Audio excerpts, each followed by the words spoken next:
2024 సార్వత్రిక ఎన్నికల నామినేషన్ ప్రక్రియ పూర్తయింది. నాయకులందరూ కూడా వారి వారి ప్రచార కార్యక్రమాల్లో జోరుగా పాల్గొంటున్నారు. మరికొద్ది రోజుల్లో ఇంకా 6 రోజులు మాత్రమే మిగిలింది. ఎన్నికల తేదీ దగ్గర పడింది. అయితే శ్రీకాకుళం జిల్లా ఆమదాలవలస నియోజకవర్గంలో మాత్రం అత్యధికంగా 13 మంది ఎమ్మెల్యే అభ్యర్థులు ఇక్కడ నామినేషన్ దాఖలు చేశారు. అందులో బలమైన అభ్యర్థి సువారి గాంధీ మాత్రం ఒకానొకప్పుడు 2019లో కీ రోల్ పోషించి వైసీపీ గెలుపుకి దోహదపడ్డారు. అటువంటి సువారి గాంధీ నేడు స్వతంత్ర అభ్యర్థిగా ఆయన నామినేషన్ దాఖలు చేశారు. అయితే వారి ప్రచార కార్యక్రమాలు ఏ విధంగా సాగుతున్నాయి, ఆయన మేనిఫెస్టో ఏంటి, ఈ నియోజకవర్గంలోని లోవెల్తలు ఏంటి, ఆయన ఈ నియోజకవర్గానికి ఏం చేయనున్నారు, వారి మాటలో తెలుసుకున్నారండి. చూసుకున్నట్లయితే కనుక సువారి గాంధీ గారు, ముందుగా మీకు కంగ్రాచులేషన్స్. స్వతంత్ర అభ్యర్థిగా మీరు పాల్గొన్నారు. విద్యావేత్త, అలాగే హైకోర్టు లాయర్గా మీరు ఎన్నో సేవలు అందించారు. అటువంటి మీరు 2019లోని వైసీపీ పార్టీ తరఫున ఎంతో కీ రోల్ పోషించి ఈరోజు స్వతంత్ర అభ్యర్థిగా వచ్చారు. ఈ ప్రచార కార్యక్రమాల్లోని గత కొద్ది రోజులుగా పాల్గొంటున్నారు. ప్రస్తుతం ఈ ప్రచార కార్యక్రమాలు ఏ విధంగా సాగుతున్నాయి? ప్రచారం నియోజకవర్గంలో ప్రతి గ్రామంలో ప్రతి గ్రామానికి వెళ్ళి ప్రచారం చేస్తున్నాం. ఆమదాలవలస నియోజకవర్గంలో గడిచిన 15-20 సంవత్సరాలుగా జరుగుతున్న కుటుంబ రాజకీయాలు ప్రజలకు ఆధారాలతో సహా వివరిస్తున్నాం. ప్రజలు కూడా వాస్తవాలు తెలుసుకొని అనూహ్యంగా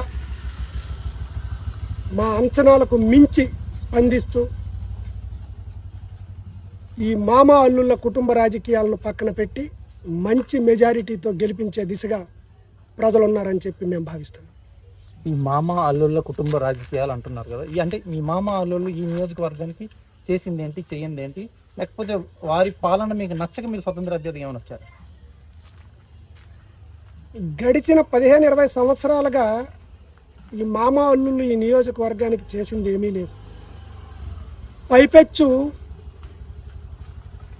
ఈ నియోజకవర్గంలో గతంలో మామ అధికారంలో ఉన్న కాలంలో నియోజకవర్గంలో రైతుల పాలిట వరప్రసాదం లాంటి షుగర్ ఫ్యాక్టరీ అమ్మకానికి మామ కారణమైతే, అల్లుడు సుమారు 800 మంది కార్మికులు ప్రశాంతంగా ఉద్యోగాలు చేసుకుని కుటుంబాలను పోషించుకునే పరిస్థితి ఉండే దూసిలో ఉన్న కాన్కాస్ట్ ఫ్యాక్టరీని మూసారే తప్ప ఈ నియోజకవర్గానికి వీరు చేసింది శూన్యం. ఇసుక దోపిడీ, ప్రభుత్వ స్థలాల కబ్జా, 100 కోట్ల వారి కుటుంబ ఆస్తులు పెంచుకోవడం తప్ప ఈ నియోజకవర్గానికి వారు చేసింది ఏమీ లేదు.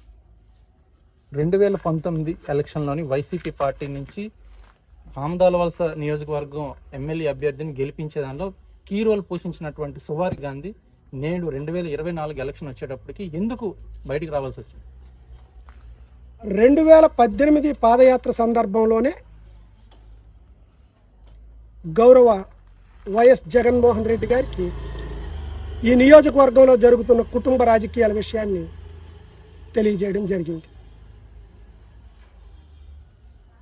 నియోజకవర్గంలో ఎమ్మెల్యే అభ్యర్థిని మార్చండి, వారు అల్లుడు మామలు కావడం వలన ఇటువంటి పరిస్థితులు జరుగుతున్నాయని ఆధారాలతో సహా ఇవ్వడం జరిగింది. అయితే అభ్యర్థిత్వాన్ని మార్చడానికి చాలా తక్కువ సమయం ఉండడం వలన ప్రస్తుతానికి నన్ను చూసి పార్టీకి పనిచేయండి అని చెప్పి అధిష్టానం చెప్పింది కదా అని చెప్పి 24లో ఖచ్చితంగా మార్చుతాను, మీకు అవకాశం ఇస్తానని చెప్తూ యథావిధిగా ఎంపీపీగా కంటిన్యూ చేస్తామని చెప్పి పార్టీ అధ్యక్షుడు మాట ఇవ్వడం జరిగింది. అధిష్టానం ముందు జరిగిన విషయాలన్నీ చెప్పాం. అధిష్టానం ఇచ్చిన మాటకు కట్టుబడి పార్టీ పనిచేయడం జరిగింది. తదనంతరం పార్టీ ఇచ్చిన మాట తప్పడంతో నియోజకవర్గంలో జరుగుతున్న ఈ కుటుంబ రాజకీయాలను ఎట్టి పరిస్థితుల్లోనూ కూకటి వేళ్లతో పెకిలించాలి, ఈ 100 కోట్ల ఆస్తులు అవినీతిని ప్రజలకు తెలియజేసి ఆత్మగౌరవంతో కూడిన ఆమదాలవలసను నిర్మించాలన్న లక్ష్యంతో ఇండిపెండెంట్గా బరిలోకి దిగడం జరిగింది. ఈ 2024 ఎన్నికల్లో ఇండిపెండెంట్గా మీరు బరిలో దిగారు. ఈ సందర్భంగా మీ ప్రత్యర్థి ఎవరని మీరు అనుకుంటున్నారు? ఇప్పుడుండే పరిస్థితుల్లో తెలుగుదేశం పార్టీయే మాకు ప్రత్యర్థి.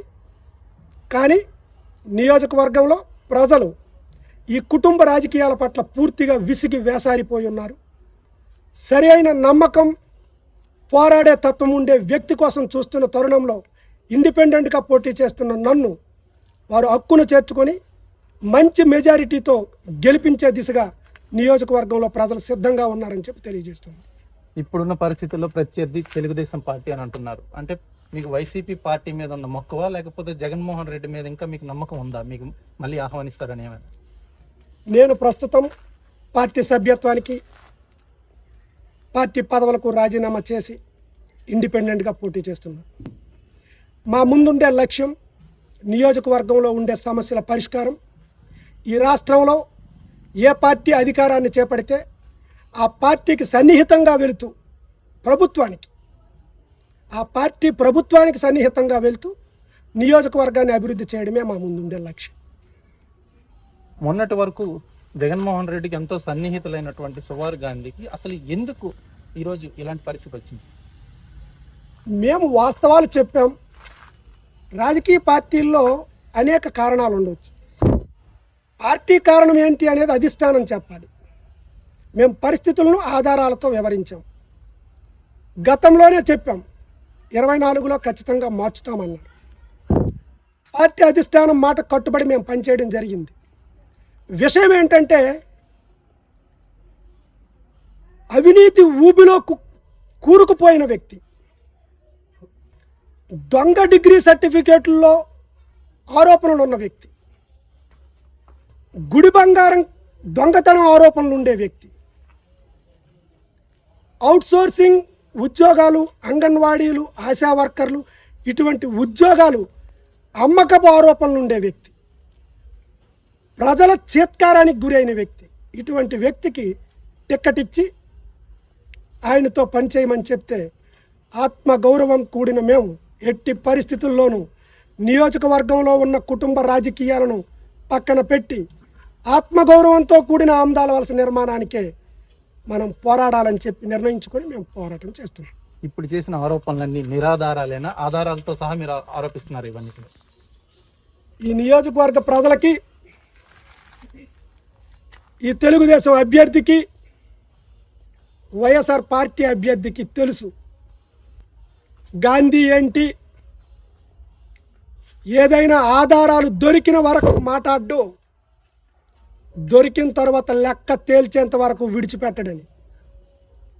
దానికి 14 to 19 మధ్య కాలంలో రాష్ట్రంలో తెలుగుదేశం పార్టీ అధికారంలో ఉన్న రోజుల్లో మా పోరాటం గురించి ఇద్దరు అల్లుడు మామలకి తెలుసు. పార్టీని, పార్టీ కార్యకర్తలను, సామాన్య ప్రజలకు జరిగే అన్యాయాల్లో ఏ ఒక్క రోజు కూడా, హత్యా ప్రయత్నాలు జరిగిన రోజు కూడా ఒక్క అడుగు వెనక్కి తగ్గకుండా పోరాటం చేసి నమ్ముకున్న ప్రజలకు న్యాయం చేసిన పరిస్థితి మంది. అందువల్ల వాళ్ళకి తెలుసు ఏ క్షణాన మాపై బాంబు పేలుతుందా అనే పరిస్థితిలో ఉన్నారు. మీకు ఇది సందర్భంగా ఈ ఇద్దరు అల్లుడు మామల అవినీతి చరిత్ర ఆధారాలతో ఎన్నికల స్క్రూటినీ రోజే మేము ఫిర్యాదు చేశాం. సాంకేతిక కారణాల వలన నామినేషన్ అప్రూవల్ అయినప్పటికీ చట్టపరమైన చర్యలకు సిద్ధంగా ఉన్నాం. మీకు తెలియజేసేది ఈరోజే, అనుకోకుండా మీరు ఈరోజే ఇంటర్వ్యూ తీసుకుంటున్నారు. ఈరోజే రాష్ట్ర హైకోర్టులో ఒక కేసు నమోదైంది. కొద్ది రోజుల్లోనే విచారణకు వస్తుంది. విచారణకు వస్తే ముందుగా వేటు ఎవరి మీద పడనుంది? అది కోర్టు పరిధిలో ఉంటుంది, మనం మాట్లాడుకోవాలి. అంటే మీరు చేసినటువంటి ఫిర్యాదు ఏదైతే ఉందో ఆ ఫిర్యాదులోని ఎవరిని అందులో ఇన్వాల్వ్ చేశారు? వేటు పడినట్టయితే ఎవరి మీద వేటు పడినాను? ఇద్దరిపై వేరు కేసులు. ఒక కేసు డ్రాఫ్టింగ్ అయి కేసు పడింది, ఇంకో కేసు డ్రాఫ్టింగ్ అవుతుంది. ఒక కేసు ఈరోజు ఫైల్ చేశాం. ఇద్దరిపై ఖచ్చితంగా ఆస్తులు, ఇన్కమ్ ట్యాక్స్ విచారణలో వారి విద్యార్హత సర్టిఫికేట్లు అన్నిటిపై లోతైన విచారణకు కొద్ది రోజుల్లోనే వస్తుందని చెప్పి మీకు తెలియజేస్తాను. అలాంటి రోజే కనుక వస్తే గాంధీ గెలుపు నల్లేరు మీద నడకవుతుందా? లేకపోతే ఈ లోపలే ఒకవేళ ఎలక్షన్ ప్రక్రియ అంతా పూర్తయితే తర్వాత పరిస్థితి ఏమంటారు? కోర్టు పరిధిలో ఉండే విషయాలపై మనం మన పరిధి దాటి మాట్లాడకూడదు కాబట్టి ఆ విషయాన్ని నేను మాట్లాడలేను. ఫైల్ చేయడం నా బాధ్యత. నియోజకవర్గ ప్రజలకు వీరి అవినీతి అక్రమాలపై పోరాడాల్సిన బాధ్యత నాకుంది. పోరాడుతున్నాను. ఖచ్చితంగా ఎట్టి పరిస్థితుల్లోనూ చేసిన తప్పుకు శిక్ష అనుభవించాల్సిందే. ఈ నియోజకవర్గానికి చివరిగా మీరు అసలు ఈ మేనిఫెస్టో ఏదైనా రిలీజ్ చేస్తారా? ఒకవేళ రిలీజ్ చేసినట్లయితే కనుక విసిగి వేసారిపోయారని చెప్తున్నారు మీ నియోజకవర్గ ప్రజలు. అటువంటి ప్రజలకు మీరు ఎటువంటి ఊరటని కలిగించనున్నారు మీ మేనిఫెస్టోతో? మీరు అడగాలి కాబట్టి అడుగుతున్నారు తప్ప ఈ కాకండియం గ్రామానికి మీరు వచ్చేలోపు మీరు ప్రయాణం చేశారు. శ్రీకాకుళం నుండి కాకండియం, ఆమదాల వలస శ్రీకాకుళం రోడ్డు మీద మీరు ప్రయాణం చేశారు. వాస్తవ పరిస్థితి ఆ రోడ్డు మీద ప్రయాణం చేయాలంటే ముందు ఇంటి దగ్గర మేము తిరిగి వస్తామో రామో అని చెప్పి రావాల్సిన పరిస్థితి. 5 సంవత్సరాలు 9 కిలోమీటర్ల రోడ్డు, 30 మంది నిండు ప్రాణాలు కోల్పోయిన పరిస్థితి. బాధ్యత లేని అధికార పక్ష నాయకుడు, ప్రశ్నించని ప్రతిపక్ష నాయకుడు. ఆ రోడ్డు నిర్మాణం పూర్తి చేయడమే మా ప్రధాన లక్ష్యం. 1. 2, మున్సిపాలిటీలో తాగునీరు లేక తీవ్ర దుర్భిక్ష పరిస్థితి. ఈ రాష్ట్రంలో పనికిమాలిన కారణాలు చూపించి ఎన్నికలు లేకుండా చేసిన కుమ్మక్కై ఎన్నికలు లేకుండా చేసిన పరిస్థితి ఆమదాల వలస మున్సిపాలిటీ.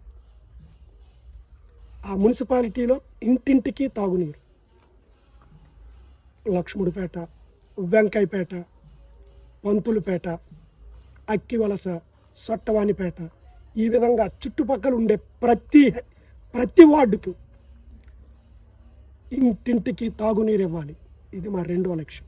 అలాగే నియోజకవర్గంలో ఉండే ప్రతి గ్రామానికి. 3, రైతులకు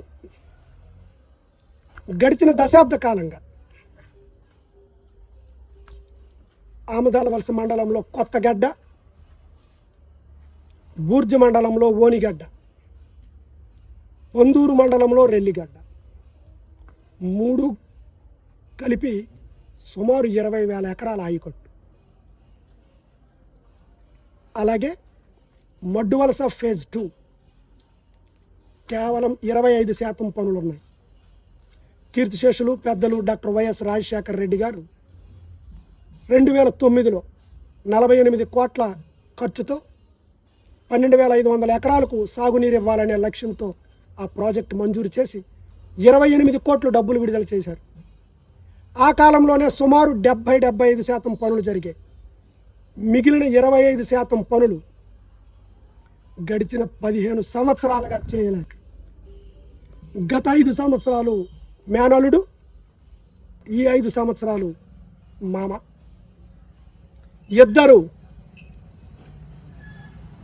మరీ దౌర్భాగ్యం. ప్రతి సంవత్సరం సమావేశాలు పెట్టి ఆ గ్రామాల్లో నిస్సిగ్గుగా వచ్చే ఖరీఫ్కే మీకు నీరిస్తామని చెప్పి 10 సంవత్సరాలు చెప్పగలిగిన మహానటులు ఈ అల్లుడు మాను. ఖచ్చితంగా వాటిని పూర్తి చేసి రైతులకు సాగునీరిస్తాం. ఇదే సందర్భంలో ఇక్కడ ఇంకో ప్రత్యేకత కూడా ఉంది.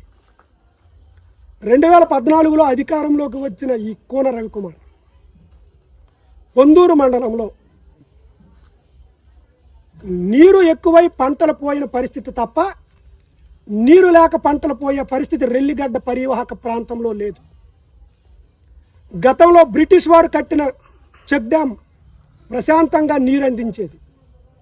కానీ వీరి వ్యక్తిగతంగా వీరి స్వలాభం కోసం పొక్లైనర్లు పెట్టి దాన్ని డెమాలిష్ చేసి కొత్తగా వీరు కట్టారు ఒక చెక్ డ్యామ్.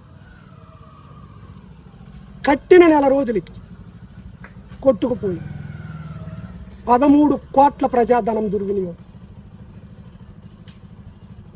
ఆ కాలంలో 3 సంవత్సరాలు, ఈ కాలంలో 5 సంవత్సరాలు, 8 సంవత్సరాలుగా చుక్క నీరు లేక సుమారు 7-8 వేల ఎకరాల రైతులు రోడ్డున పడ్డ పరిస్థితి. ఈ ప్రభుత్వం అధికారంలోకి వచ్చిన తర్వాత దానిపై విజిలెన్స్ ఎంక్వైరీ చేసి చర్యలు చేపట్టమని చెప్పినప్పటికీ దానిని కూడా చేయించుకోలేని కారణాలేమైనా చేతకాని అసమర్థ నాయకత్వం. అల్లుడిని కాపాడుకోవడానికి మామ, మామను కాపాడుకోవడానికి అల్లుడు. మరి ఇవేవి కూడా ప్రజలకు తెలియవంటారు. ప్రజలకి తెలిసినప్పటికీ ప్రత్యామ్నాయం లేక ఇంతవరకు వారు వెయిట్ చేశారు. ఈ విషయాలను మేము 18లోనే గౌరవ ముఖ్యమంత్రి జగన్మోహన్ రెడ్డి గారికి చెప్పాం. మార్పు చేస్తానన్నారు కాబట్టి చేస్తారనే మేము కూడా నమ్మాం. ఎప్పుడైతే ఇంతటి అవినీతి పరుడికి మళ్ళీ టికెట్ ఇచ్చారో ప్రజల తరపున పోరాడడమే మన ముందుండే లక్ష్యం. ఖచ్చితంగా మన లక్ష్యాన్ని మనం ఛేదించాలని ప్రజల ముందుకు వచ్చాం. చూసుకున్నట్లయితే కనుక ఆమదాల వలస నియోజకవర్గంలోని ఇప్పటి వరకు అయితే ఒక ఎత్తు, కానీ ఇక మీదట మాత్రం ప్రధాన పార్టీ అభ్యర్థులైనటువంటి వారిద్దరి మీద కూడాను తప్పుడు ఎఫిడవిట్ పెట్టారని చెప్పి అయితే కేసు నమోదు చేయడం అయితే జరిగింది. కేసు విచారణ జరిగి ఆ విచారణ తీర్పు వచ్చేంత వరకు కూడా వేచి ఉంటాం. ఒకవేళ తీర్పు వచ్చినట్లయితే గనక ఆ తర్వాత ఏంటనేది మేము చూపిస్తాం. మేము గట్టిగా నిలబడి ఉన్నాము. ఎవరు తప్పు చేసినా కూడా వారికి శిక్ష పడేలాగా, ఎవరు తప్పు చేసినా కూడా వారికి శిక్ష పడేంత వరకు మేమైతే వేచి ఉంటాము. మేము చేసినటువంటి కేసు ఏదైతే ఉందో అది ఖచ్చితంగా సక్సెస్ఫుల్ గా మాకు తీర్పు వస్తుందని అయితే నమ్మకం అయితే వ్యక్తం చేస్తున్నారు సుమారి గాంధీ. వీడియో జర్నలిస్ట్ రామకృష్ణతో సురేష్. మరిన్ని వీడియోస్ కోసం ఛానల్ ని సబ్స్క్రైబ్ చేయండి. లేటెస్ట్ అప్డేట్స్ కోసం వాట్సాప్ ఛానల్ ని ఫాలో చేయండి. అండ్ లింక్ డిస్క్రిప్షన్ లో ఉంది.